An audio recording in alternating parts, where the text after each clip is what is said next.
در شهرک هولبوگ مرکز ناحیه‌ای واسه در شفت راه کوچه مرکزی این گلو سبزه‌های معطر ثمری زحمتی کارمندان شعبه معارف ناحیه‌ای واسه میباشند.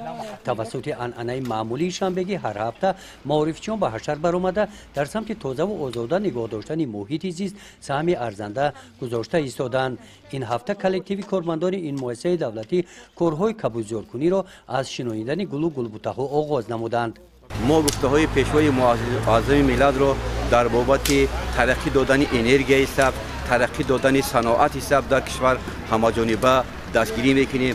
زیرا تاجیکستان ما از جهت انرژی استحصال انرژی سبز در جهان یکی از جایهای اول را اشغال میکند و ما هر قدر با زیبا پرستی رو بیاریم، نیال‌ها شینانیم، صحن و گلگشت‌ها را هر قدر زیبا نماییم، همان قدر مهمانان خارجی توجهشون به کشور ما زیاد می شود و امروز که ما ساحه سیاحی را در کشور رواج دادنی هستیم، باید که پیش از همه به تازگی به جهت اکولوژی کشور اهمیتی جدی بدیم. زیرا مردم سیاره ما با اکولوژی تازه نسبت به هر وقت دیده امروز خیلی و خیلی احتیاجمند است و امید آن است که ما با این تلاش های خود تاجیکستان را یکی از کشورهای بهترین در سیاره زمین از جهت اکولوژی تبدیل می‌دهیم.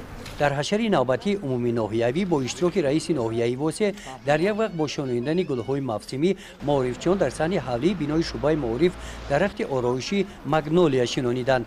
طبق اطلاع وطن این درخت آلمان بوده و شرایط اقلیمی تاجیکستان مطابق میباشد.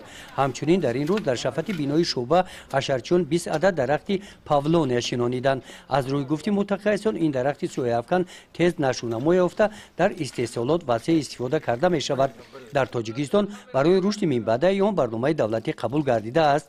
در این روز توسط همین گونه حشرهای دستجمعانه در دیگر مؤسسه‌های تحصیلات میانه عمومی ناحیه با اشتراک آموزگاران و کارمندان قسم خواجگی زیاده از 400 نیال‌های سویافکن و میوه دهنده شنیده شدند. گزارش خواجه نظریف خدای نظر ظهوروف از ناحیه واسه برای برنامه اطلاعاتی نوید.